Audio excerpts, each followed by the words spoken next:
Hi friends, 2015లో బీజింగ్లో traffic ఆగిపోవడం గురించి విన్నారా? ఇది ప్రతి దేశంలోనే ఉన్న సమస్య అనుకోకండి. దాదాపు 50 లైన్స్ ఉన్న ట్రాఫిక్ మొత్తం ఒక్కసారి ఆగిపోవడం ఒకసారి ఊహించుకోండి ఎలా ఉంటుందో. 1980లో ఫ్రెంచ్ ఆటో రూట్ హైవే మీద 175 కిలోమీటర్ల ట్రాఫిక్ ఆగిపోయింది. ప్యారిస్ నుంచి ఇయోన్ వరకు ఉన్న ఈ ట్రాఫిక్ని సరిచేయడానికి దాదాపు కొన్ని రోజుల సమయం పట్టింది. అలాగే బ్రెజిల్, అమెరికా, ప్రపంచంలో ప్రతి చోట ట్రాఫిక్ ఇబ్బందులు అస్సలు తప్పడం లేదు. ఒక్కోసారి 12 రోజుల వరకు ఆ ట్రాఫిక్ అలాగే ఉండటం గురించి వింటూ ఉన్నాం. కానీ ఈ రోజు మనం చూడబోయే ట్రాఫిక్ జామ్ రోజులు, వారాలు, నెలలు కాదు, సరిగా 8 సంవత్సరాలు అలా ట్రాఫిక్లో ఇరుక్కుపోవడం. అసలు వింటేనే మతిపోతుంది కదా. మరి తెలుసుకుందానండి ఆ విషయాల్ని. ప్రపంచంలో అత్యంత దారుణమైన ట్రాఫిక్ జామ్ సుయేజ్ కెనాల్లో. అందులోని నౌకలో ఉన్న వేలాది మంది క్రూ దాదాపు 8 సంవత్సరాలు ట్రాఫిక్లో ఇరుక్కుపోయారు. సాధారణంగా హైవేల పైన, ఎక్స్ప్రెస్ వే పైన ఉండే ట్రాఫిక్ కొన్ని రోజుల పాటు జామ్ అవుతుంది. ఇది మనం వింటూనే ఉన్నాం.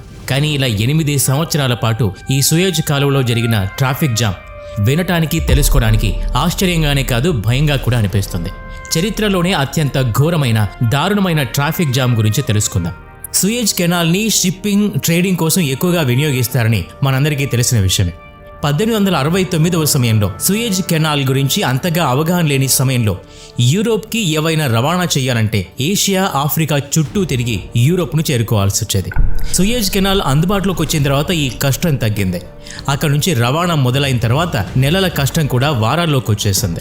యూరోప్ నుంచి మెడిటరేనియన్ సీ ద్వారా ఎర్ర సముద్రంలోకి ప్రవేశించి అక్కడ నుంచి ఏషియా దేశాలకు రవాణా అవుతుంది. ఈ మార్గంలో ప్రతి నౌక దాదాపు 10,000 కిలోమీటర్ల దూరం తప్పించుకుంటుంది. అంతేకాదు, ఆఫ్రికా దేశాల్లోకి వెళ్లే నౌకలకి సముద్రపు దొంగల భయం కూడా ఉండేది. వారు సముద్రంలో వచ్చే నౌకల్ని అస్సలు వదిలిపెట్టేవారు కాదు. దొంగతనంగా వారి ఆధీనంలోకి తీసుకునేవారు.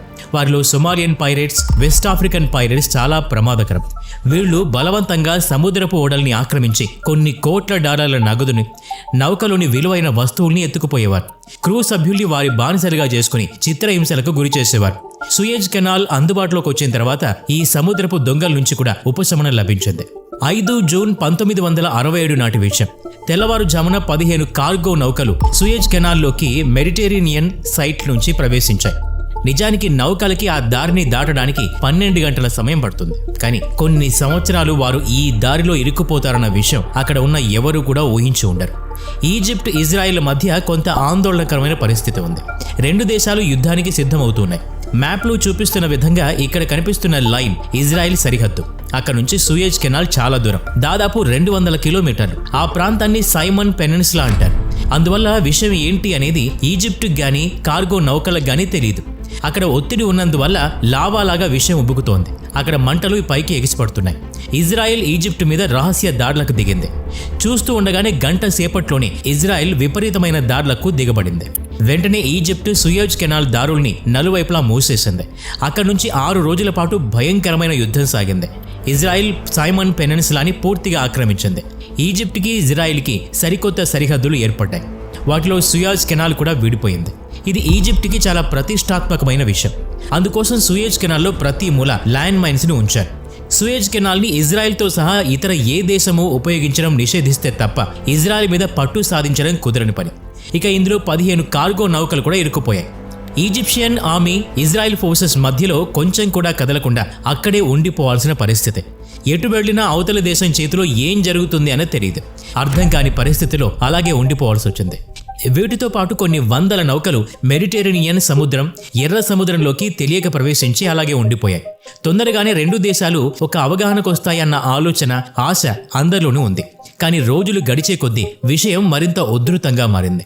అలా కొన్ని వారాలు, నెలలు గడిచిపోయాయి. ఇటు ఈజిప్ట్ కానీ, అటు ఇజ్రాయెల్ కానీ ఏ దేశమూ తగ్గటం లేదు. ఈ ప్రభావం ప్రపంచమంతా పడుతుంది. నౌకలో వస్తువుల రవాణా చాలా ఆలస్యమైంది. దాంతో రవాణా ఖర్చులు పెరిగిపోయాయి. తప్పనిసరి పరిస్థితుల్లో అంతకుముందు ఉపయోగించిన మార్గాన్నే మళ్లీ ఉపయోగించాలి అనుకున్నారు. అంటే యూరోప్ని చేరుకోవాలంటే ఏషియా, ఆఫ్రికా దారుల ద్వారా చేరుకోవాలి. చుట్టూ తిరిగి వెళ్ళాలి. ఈ యుద్ధం వల్ల ప్రపంచమంతా అతలాకుతలమవుతోంది. నౌకల్లోని సభ్యులు అక్కడే బందీ అయిపోయారు. వీటిలో French, Bulgaria, British, German, Czechoslovakia, American నౌకలు కూడా ఉన్నాయి. ఇక ఈ యుద్ధం ఇప్పట్లో ముగిసేది లేదు అని తెలుసుకున్న షిప్పింగ్ కంపెనీలు నౌకలోని సభ్యుల్ని వెనక్కి రప్పించడం మొదలుపెట్టాయి. అయితే ప్రతి నౌకలో 10 మందిని వాటికి కాపలాగా ఉంచారు. 45 రోజులకోసారి ఆ నౌకలోని కాపలాదారుల్ని మారుస్తూ ఉండేవారు. అందరిలోనూ ఒకటే ఆశ, ఏదో ఒక రోజు తమ ప్రయత్నం ఫలిస్తుంది, భవిష్యత్తు ఆశాజనకంగా ఉంటుంది, మళ్లీ తమ రవాణా తాము నిక్షేపంగా చేసుకోవచ్చు అని. అలా 15 నౌకల్లోని సభ్యులు ఒకరితో ఒకరు మాట్లాడుకుంటూ స్నేహంగా కొన్ని సంవత్సరాలు గడిపారు. వారిని వారు డిప్రెషన్లోకి వెళ్లకుండా కాపాడుకున్నారు. కుటుంబాన్ని, బయట ప్రపంచాన్ని చూడటం కూడా ఎన్నాళ్ళైందో తెలియదు. అలా జర్మన్ నౌకల్లో ఒక చిన్న చర్చిని కూడా ఏర్పాటు చేసుకున్నారు. ప్రతి ఆదివారం అందులో క్రిస్టియన్లు అందరూ ప్రార్థన చేసేవారు. బల్గేరియా నౌకలో ప్రతి రాత్రి మూవీ నైట్ని ఏర్పాటు చేసుకున్నారు. స్వీడిష్ నౌకలో పూల్ పార్టీస్, బ్రిటిష్ నౌకలో ఫుట్బాల్ మైదానం కూడా ఏర్పాటు చేసుకున్నారు. పరిస్థితి ఎంతలా మారిపోయింది అంటే 15 నౌకల సభ్యులు అక్కడే ఒలింపిక్ గేమ్స్ కూడా నిర్వహించుకున్నారు. వాటికి బిట్టర్ లేక్ ఒలింపిక్స్ 1968 అని పేరు పెట్టుకున్నారు. సంవత్సరం తర్వాత సంవత్సరం అలా గడుస్తూనే ఉంది. కానీ ఆ నౌకలు మాత్రం ఎక్కడ ఆగిపోయాయో అక్కడి నుంచి ఒక్క అడుగు కూడా ముందు కదలలేదు. అలా సంవత్సరాలు గడిచే కొద్దీ వారి దగ్గర ఉన్న తినుబండారాలు కూడా అయిపోయి వచ్చాయి. వీటికి యుద్ధానికి ఎటువంటి సంబంధం లేదు. కానీ ఇజ్రాయిల్ కానీ ఈజిప్ట్ కానీ వీటి గురించి కొంచెం కూడా పట్టించుకునే ఉద్దేశం కనిపించట్లేదు. అలా కొన్ని సంవత్సరాలు గడిచిపోయాయి. 1973లో మళ్లీ యుద్ధం తీవ్ర రూపం దాల్చింది. ఈసారి ఈజిప్ట్ మొదలుపెట్టింది. ఆర్మీ సహకారంతో ఇజ్రాయిల్ ఆక్రమించుకున్న సైమన్ పెనిన్సులాని తిరిగి తన చేతిలోకి తీసుకుంది. అయితే ఈ క్రమంలో 2 దేశాల మధ్య చాలా భీకర యుద్ధమే కొనసాగింది.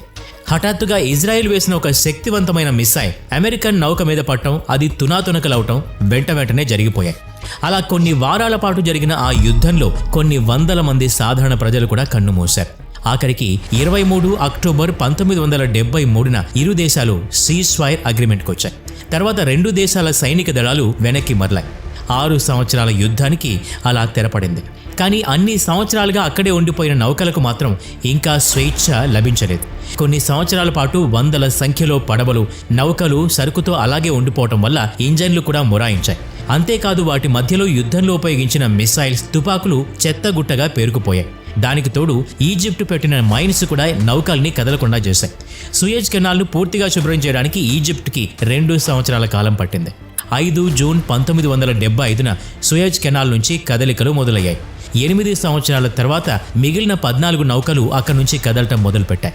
అవి వాటి గమ్యస్థానాన్ని చేరుకున్న వెంటనే అక్కడి ప్రజలంతా ఆనందోత్సాహాలతో పండగ చేసుకున్నారు. ఘనంగా వాటికి స్వాగతం పలికారు.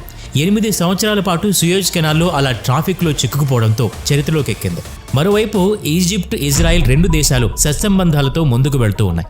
ఇజ్రాయెల్ ఈజిప్ట్కి తాము ఆక్రమించుకున్న సైమన్ పెనిన్సులాను తిరిగి ఇచ్చేసింది. ఈజిప్ట్ కూడా ఇజ్రాయెల్ గుర్తించిన మొదటి అరబ్ దేశంగా గుర్తింపు తెచ్చుకుంది. ఏది ఏమైనా ఇలా 8 సంవత్సరాల పాటు కొంచెం కూడా కదలకుండా భయంతో కాలం గడపాలి అంటే ఎలా ఉంటుంది ఒక్కసారి ఊహించుకోండి. ఈ వీడియో నచ్చినట్లయితే లైక్ చేయండి, షేర్ చేయండి. ఇలాంటి మరిన్ని వీడియోస్ కోసం ఈ ఛానల్కి సబ్స్క్రైబ్ చేసుకుని బెల్ ఐకాన్ మీద క్లిక్ చేయండి. నెక్స్ట్ వీడియోలో మళ్ళీ కలుద్దాం. Thanks for watching.